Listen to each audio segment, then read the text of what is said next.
Well, hello everybody, Jamie the Board Game Man here, and today I thought I'd wear my hat that I actually bought in London because we're revisiting Sherlock Holmes in this sequel.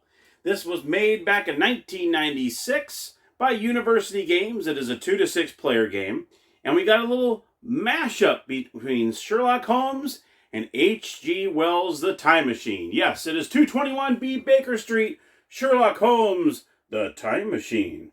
This time, Sherlock Holmes is thrust into the future to solve some 20th century cases such as JFK, Jimmy Hoffa, Elvis, the Zodiac Killer, and yes, even Jack Tripper from Three's Company.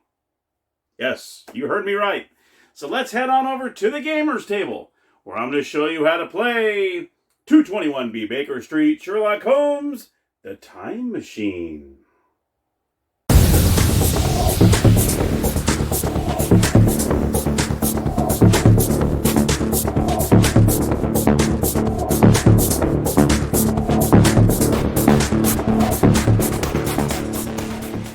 All right, here we are at the gaming table with 221B Baker Street, Sherlock Holmes, The Time Machine. Let's take a look.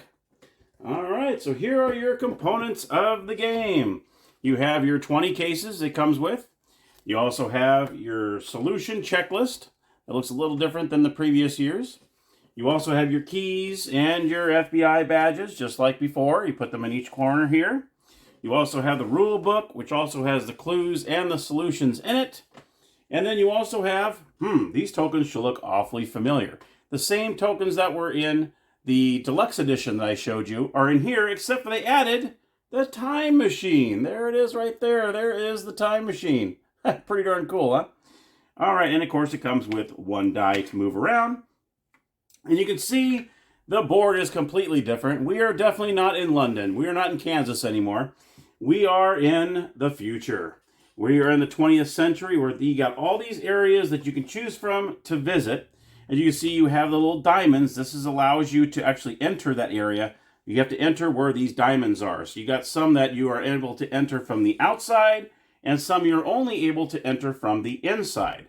And you can see you got some new ones here. You got the post office, hotel, the park, library, you got a news shop, pharmacy, airport, tavern, cinema, cemetery, harbor, courthouse, bank, hospital, and a train station. You got a supermarket.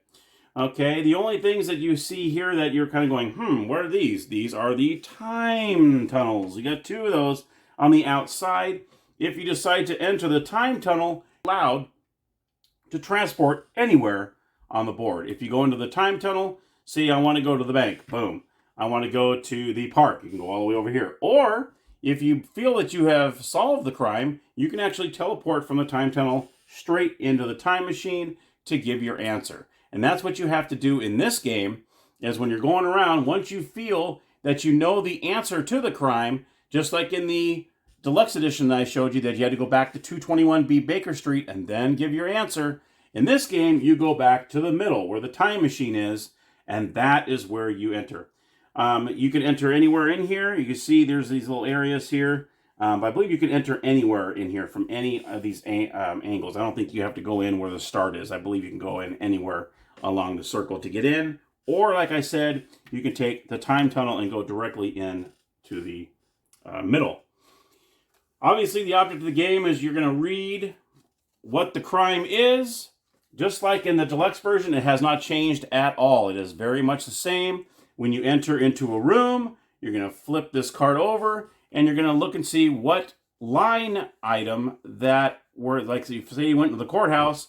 Courthouse is number 5. So obviously, you would, just like you would in the original, you'd open it up, look at number 5. You would read it alone to yourself, write down the note where you saw it, or where you went into, write that note in there, and so on. It's the same exact concept as the other one.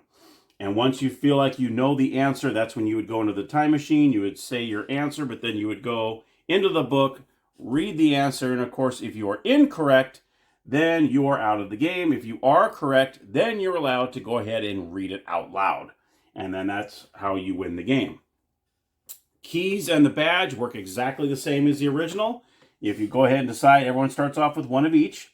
And of course, if you got something good in the news shop, you put that there, it locks it up unless somebody else comes over and uses their key, which unlocks it, and that will take that out of there.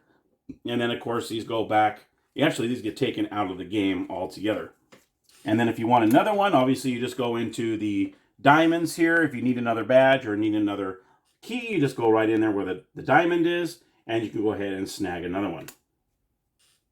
So each one of these comes with, a lot of these come with, some of them come with a preface, and then they give you the crime. And then obviously you go from room to room here, or place to place, I should say. And they give you clues. There are two different kinds of clues in this game. There are some clues that tell you exactly. It tells you exactly what the clue is. And then there's other ones that are puzzle clues. So sometimes it will give you a general statement clue. That's what I meant to say. A general statement about the crime. And then you got some other ones that are puzzle clues, which usually take you about 2 or 3 areas, maybe 4, that give you little hints. And then you have to put those clues together to find out what they're trying to tell you. So you might go into a room and go, say what? And you just jot it down. It doesn't make any sense to you. But then once you get 2 or 3 of those other clues, you put them together, then you're like, now I know what these little puzzle clues are. So sometimes they won't make any sense to you whatsoever until you go into a few more rooms or places, and then you figure out, okay, now they're putting the piece together. And like I said, some of them are just general statements, and some of them are just fluff. They don't tell you anything. So hopefully you don't run into those. And like I said, the first player that goes back into the middle says what he thinks the crime is, goes to the back of the book, reads it to themselves, and of course, if they are right, they are able to read it out loud, and then you win the game. It takes about 45 minutes or so to play the game, unless you're very lucky and actually nail those exact places. Now, some of these clues will tell you, say you go into the post office and it might say something about the tavern. Well, obviously, you might want to head on over to the tavern because that might be a better clue for you to go over there. Sometimes they will hint other places. This happened over at the bank. Then you might want to go, okay, well, let me head on over to the bank and see what's going on over there. So sometimes they'll give you a little hint as to there's a better place to go for a better hint. If something went down at this area, someone saw something at this area, someone said that they saw something at this area, then you want to go to that area and check it out. So anyway, that is 221 Baker Street, the Time Machine. Let's head on over to the game room, and I'll give you my final thoughts of 221B Baker Street, Sherlock Holmes, the Time Machine. All right, so my final thoughts on 221B Baker Street, the Time Machine. I think it's a great sequel. Now, who doesn't love the old Time Machine movie? What was it, back in the 50s or 60s when that came out? I know right now you watch it, it's like, oh my gosh, this movie's so cheesy. I absolutely love that version. In fact, it was better than Guy Pearce's version. What was that, in 2002 when it came out? I didn't care for that version too much, but the original was really something, especially when he's in that time machine and he's moving forward. He's looking out the glass window and he sees the world changing in front of his eyes, and then he stops and goes out and goes forward even more. It was a fascinating movie. I still love. In fact, I need to watch that again. It's been a while since I've watched that. I need to break that out again. But anyway, this game, I love the board. I love the way the board looks. It looks kind of futuristic, and you're moving in circles and going across the way instead of just going across town in London, which there's nothing wrong with that. But I really enjoy that. I think that's really great. And if you're far away from the time machine in the middle, at least you can use the time tunnel to transport anywhere you want to go on the board, even back to the time machine, especially if you know what the answer to the crime is. But yeah, I really like this edition. I think they tastefully did it. It's very, very similar to the original. I mean, it really is. It's pretty much identical. It's just you move differently on the board. You can transport to different areas, which you weren't able to do before. So, it's very, very similar. They didn't take away from the original at all, I think. I think the cases were tastefully done. And I think it's a great little sequel. I think I really enjoy that. I know there's other sequels out there.